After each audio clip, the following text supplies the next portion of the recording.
Oh, Aaron. Magandang tanghali kung tanghali dyan, umaga kung umaga, gabi kung gabi. Kamusta na? Kamusta na kayo dyan?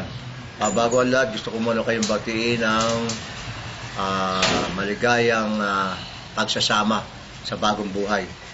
Sana sa inyong pagsasama niya, mga bagong kasal, unawain niyo palagi ang takbo ng buhay na gagawin ninyo. Hindi kasi parang kaning susubo yan na pag napaso ay nailuluwa. Unang-una, magkaroon kayo ng respetuhan sa inyong mag-asawa. Ganon din na respeto sa magulang ay hindi dapat nawawala. Kamusta na lang si Rachel ba yan? Rachel? Isa. Ha? Ako, si Rachel. Si Rachel, yung asawa mo. O tsaka ikaw, kamusta ka na? At si Eliza. Kamusta na si Eliza? Hi Eliza, how are you? Inaasahan ko na lahat kayo dyan ay masama sa kalagayan naman. Ganon din ang dadit mami mo. Alice, Arthur, kamusta na lang ha?